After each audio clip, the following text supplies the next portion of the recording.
मुंबई मुंबई महानगरपालिका छोट्या 10-12 गावांचं पण बजेट तेवढं नाही. इतकं मोठं बजेट असलेली महाराष्ट्रातली मोठी महानगरपालिका. रस्ते, शहरातील रस्ते नॅचरली यांची जबाबदारी सन्माननीय न्यायमूर्ती रेवती ढेरे मोहिते आणि दुसरे सन्माननीय न्यायमूर्ती सन्माननीय संदेश पाटीलजी, मुंबई उच्च न्यायालयाचे हे 2 न्यायमूर्ती, त्यांनी एका याचिकेचं पुनरुज्जीवन केलं असं ऐकतोय. जनहित याचिका. मुंबईमधल्या लोकांना रस्त्यावर पडणाऱ्या खड्ड्यांच्या त्रासामुळं अनेकांना पाठीची आणि कमरेची दुखणी कायमची लागली. 13 लोकांचे बळी गेले आणि 11 लोकांना अपघात झाला. ही फक्त कागदावरची नोंदली गेलेली संख्या आहे. आता मुंबई शहर किती मोठं आहे आणि मग किती रस्ते आणि मग किती खड्डे पडलेले आहेत हे सर्व ज्ञात आहे. परंतु जरी हा आकडा कागदावर कमी दाखवला गेला असला, जाहीर केलेला कमी आकडा असला तरीसुद्धा एकंदरीतच मुंबईमध्ये जर अशी परिस्थिती असेल की एकदा बांधलेला रस्ता जास्तीत जास्त काळ टिकला पाहिजे, भले कितीही पाऊस होऊ दे नाहीतर ढगफुटी होऊ दे, त्या रस्त्याचं एक ठराविक आयुष्य नक्की असलं पाहिजे. मग त्या आयुर्मानापर्यंत हे रस्ते टिकत का नाहीत? याचं सरळ सरळ खुळ्या जनतेलासुद्धा समजेल असंच उत्तर आहे की निविदा दाखल करून काम मिळवण्यापासून ते काम करून अगदी त्याच्यामध्ये ब्रॅकेटमध्ये एन्हान्स्ड बिल दाखवून ते बिल सँक्शन होऊन पदरी पैसे पडेपर्यंत तो जो कोणी कॉन्ट्रॅक्टर असतो त्याला हे सगळं सहजासहजी प्राप्त होऊ दिलं जात नाही. आणि मग तो काय करतो? तो या रस्त्याच्या कोणत्याही बांधकामाच्या दर्जाबरोबर तडजोड करतो. म्हणजेच काय करतो? ज्या पद्धतीने तो रस्ता बांधायला हवा, ज्या प्रमाणात त्याची जो काही थिकनेस असतो 3 इंच 4 इंच जितका ठेवायचा असतो त्याच्यामध्ये तो कपात करतो.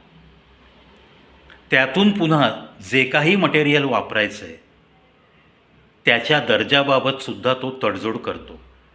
निकृष्ट दर्जाचं मटेरियल तो वापरतो. या सगळ्या गोष्टी घडतात आणि या वारंवार घडतात. याचाच अर्थ प्रशासनातील अनागोंदी कारभार, प्रशासनातील खाबूगिरी.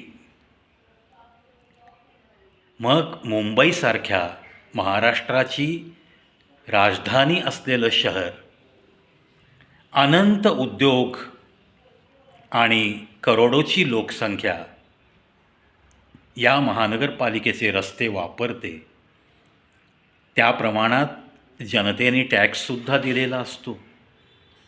ती काही फुकट वापरत नाही. मग त्यांचा तो अधिकार आहे ना की रस्ते जे मिळाले पाहिजेत आम्हाला ते चांगले मिळावेत. ठिकठिकाणी खड्डे पडलेले रस्ते, वाहनं नादुरुस्त होत आहेत, लोकांचे कंबर आणि पाठ पूर्णपणे निकामी होऊ लागली आहे, मणक्याचे आजार जास्त उद्भवू लागले. या सगळ्या गोष्टी वारंवार जर घडत असतील तर प्रशासनातील कोणीतरी व्यक्ती या कंत्राटदारांना धड ते ब्लॅकलिस्टमध्ये टाका अशी विनंती केली तरीही टाकलं जात नाही. जे कोणी या रस्त्याच्या खड्ड्यांमुळं जखमी झालेत, मृत झालेत त्यांना नुकसान भरपाई मुंबई महानगरपालिकेने द्यावी अशा पद्धतीचे निर्णयसुद्धा उच्च न्यायालयाने दिले आहेत. असे निर्णय देऊनसुद्धा शरम नावाची चीज जर त्या प्रशासनाला वाटत नसेल, तर मग हे रस्ते बनवणं आणि त्याच्यावरती निगराणी राखणं याच्यासाठी काही वेगळं डिपार्टमेंट काढायचं का, असंही प्रश्नावली या उच्च न्यायालयामध्ये केलेली आहे. आणि अक्षरशः महानगरपालिकेच्या वकिलांनीच काही गोष्टी उलगडल्या आणि या न्यायालयाची वाहवा मिळवली असंही बोललं जातं. म्हणजे जे काही चाललं आहे ते प्रामाणिकपणे वकिलाच्या तोंडून बाहेर आलं. आज अटल सेतू बांधला आहे, चारधामचे रस्ते चांगले होत आहेत, जवळपास काम पूर्ण झालं आहे. समृद्धी महामार्ग नागपूर ते मुंबई आज 8 ते 10 तास प्रवास वाचलेला आहे. सुसाट गाड्या येत आहेत नागपूरवरनं. मराठवाड्याकडच्या लोकांना मुंबईला जायला एक चांगला रस्ता झाला आहे. सुधारणा नॅशनल हायवेजमध्ये खूप चांगल्या रीतीने झाल्यात, परंतु मुंबईच्या रस्त्यांवर खड्डे, तसंच मुंबई हायवेवर खड्डे, मुंबई पुणे, पुणे गोवा, मुंबई गोवा या महामार्गावर सुद्धा खड्डेच खड्डे जर होत असतील, मग इतक्या निकृष्ट दर्जाचं जर काम होत असेल आणि मग दर 2 वर्षांनी रस्ते दुरुस्तीच्या निविदा निघून त्याच कॉन्ट्रॅक्टरच्या तिजोरीत मलई पडत असेल, तर हे सगळं घडण्यासाठी कारणीभूत असलेली यंत्रणा स्वतःच्या तुंबड्या किती भरत असतील याचा विचार सामान्यांनी न केलेलाच बरा. कारण पब्लिक वर्क्स डिपार्टमेंट जनतेच्या हितासाठी, जनतेसाठी जे लागणार आहेत त्याची बांधकामं करणारं डिपार्टमेंट, एक चांगलं खातं प्रत्येक राज्यात असतं. आहे महाराष्ट्राचं PWD डिपार्टमेंट. याच्या अंतर्गत जी काही कामं होतात त्याच्यामध्ये सुद्धा अनेक लोकांना हे माहिती आहे की 5 लाखाच्या वरची कामं कोणत्या इंजिनियरला द्यायची, कोणत्या ठेकेदारांना द्यायची, कोणती निविदा कशाप्रकारे भरली पाहिजे, याच्यासाठी सगळी आतून एक यंत्रणा कार्यान्वित असते. प्रत्येक कामाचं वाढीव बिल करून बिल सबमिट केलं जातं, हेही सगळ्यांना माहिती आहे. म्हणजेच तुमच्या आमच्या टॅक्सच्या पैशाचा किती मोठ्या प्रमाणात अपव्यय होतो आहे. आता नॅचरल कॅलॅमिटी ही येणारच आहे. सगळीकडं धुवाधार पाऊस आहे. कॉन्ट्रॅक्टरला मस्त कारण सापडलं की हा पाऊस जो झाला आहे तो इतर वेळच्या पावसापेक्षा सरासरीपेक्षा जास्त झाला आहे, धुवाधार झाला आहे, त्याच्यामुळं रस्त्यांवरती खड्डे पडणारच. अशी टोलवाटोलवीची उत्तरंही अतिशय जाणकार न्यायाधीशांच्या पुढे कोर्टातसुद्धा सबमिट केली जातात. याचाही खेद या न्यायाधीश मंडळींना पण वाटतो. त्यांना सांगावंसं वाटतं या सगळ्यांना की आम्हीसुद्धा माणसं आहोत आणि आम्हीसुद्धा प्रवास करतो, आमच्या कारसुद्धा अशा खड्ड्यातनं जातात, आम्हालाही त्रास होतो, आम्हीसुद्धा जनतेचेच घटक आहोत आणि आज या जबाबदार खुर्चीवर बसलो आहोत म्हणून आम्हाला तुम्हाला विचारण्याचा नक्की अधिकार आहे की नक्की पाणी कुठं मुरतं आहे. ज्या कॉन्ट्रॅक्टरला काम दिलं आहे, ज्या कंत्राटदारांनी कुठले रस्ते बांधले आहेत, ते रस्ते जर निकृष्ट दर्जाचे झाले असतील तर त्यांची बिलं सबमिट झाल्यानंतर ती मंजूर कशी झाली. धरणच्या धरणं बांधली जातात, खर्च 35 कोटी असतो छोट्या धरणाचा, चक्क सांगितलं जातं ठराविक खात्यातनं 110 कोटी लावा, एन्हान्स करून आणा. मग हे वरचे जे आहेत 60-70 कोटी वाढवायला जे सांगितले जातात, ती मलई जाते कुठं, त्याच्यासाठी कोण कोण जबाबदार. मग हे असं अव्याहतपणे आपल्या देशात चालू आहे 1950पासून, तर मग किती पैसा आपल्या जनतेचा विनाकारण वाया गेलेला आहे. मग ह्याच्यातून जर कधी काही क्रांती घडली, जनक्षोभ झाला, तर मग कोण जबाबदार, असं विचारण्याची वेळ येईपर्यंत हा भ्रष्टाचार वाढत वाढत चाललेला आहे. आज पुण्यातलंच एक उदाहरण आहे, जंगली महाराजचा रस्ता. जंगली महाराज रस्ता ज्याला म्हटलं जातं, हा रस्ता वर्षानुवर्ष त्या रस्त्यावर खड्डा पडला नाही म्हणून प्रसिद्ध आहे. का बाबा, तो काय रस्ता रिकामा असतो, त्याच्यावरनं काही ट्रॅफिकच जात नाही. उलट या जंगली महाराज रस्ता हा सदैव वाहता रस्ता म्हणून प्रसिद्ध आहे. मग त्याचं बांधकाम जर इतक्या चांगल्या पद्धतीचं होत असेल, जर 60 ते 65 वर्ष त्या रस्त्यावर एकही खड्डा पडलेला नसेल, म्हणजेच हे सिद्ध होतं की अशा पद्धतीचे रस्ते बांधता येतात. आणि मुंबईसारख्या महत्त्वाच्या शहरात रस्त्यामध्ये खड्डे दिसणं, ज्या ठिकाणी अनंत परदेशी पर्यटक येतात, गेटवे ऑफ इंडिया बघायला येतात, मुंबईच्या आसपासचं सगळे काही आपली ठिकाणं आहेत पर्यटन स्थळं, त्याला व्हिजिट देण्यासाठी येतात. हॉटेल ताजमध्ये हे परदेशी पर्यटक उतरतात. एअरपोर्टपासून हॉटेल ताजपर्यंत किंवा कोणत्याही 5 स्टार हॉटेलपर्यंत जाईपर्यंत त्यांच्या कारला जर असे खड्डे लागले तर तुमच्या देशाची प्रतिमा काय आहे? मग मुंबईची ही अवस्था आहे, तर मग इतर शहरांचं काय बोला? त्यातल्या त्यात मग ग्रामीण भागाचं काय बोलणार? भले नॅशनल हायवे तुम्ही खूप चांगले बनवा, खूप चांगली प्रगती करताय वगैरे वगैरे, ठीक आहे, पण हा प्रश्न शहरातल्या रस्त्यांना बांधकामानंतर कमी वेळामध्ये खड्डे, रस्त्यात खड्डे आहेत का खड्ड्यातनं रस्ता गेला आहे हे शोधण्या इतपत खड्डे, आणि जर मानवी जीवनाला अपायकारक घडत असतील, लोकांच्या वाहनांची दुरुस्ती वारंवार निघत असेल, लोकांच्या खिशाला चाट बसत असेल, त्यांच्या आरोग्याचा प्रश्न निर्माण होत असेल, याच्या अपघातातनं काही मानवी बळी गेलेले असतील, तर मग हे चालू द्यायचं का? का यांच्यावरती अंकुश ठेवणारी कोणतीच यंत्रणा नाही आहे का? ती उभी करता येत नाही का?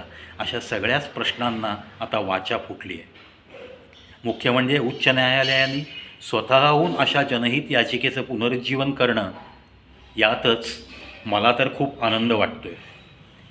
कुठेतरी जे काही रूटीन म्हणून घडतं आहे ना सगळं, त्याला कुठेतरी चाप लागला पाहिजे. आणि त्यातल्या त्यात अशा या बांधकामांची जी खाती आहेत ना, मग ते PWD असो, अगर कॉर्पोरेशनच्या अंडर होणारी काही बांधकामं असो, कुठलीही जनहित याचिका जनतेच्या हितासाठी अशा पद्धतीने दाखल झाली असेल, अशा कामांच्या बाबतीत दाखल झाली असेल, छोट्या छोट्या धरणांच्या बाबतीत झाली असेल, तर त्या धरणाचं बांधकाम, त्या धरणाला आलेला खर्च आणि त्यांचं सँक्शन झालेलं बिल, या सगळ्या गोष्टीसुद्धा उकरून काढल्या पाहिजेत. जनतेच्या पैशाची विल्हेवाट व्यवस्थित लावण्यासाठी आपण आमदार आणि खासदारांना निवडून देत असतो, हे जनतेला माहिती आहे. पण जनता काय करते? जातीपातीच्या जोरावर मतदान करत राहते.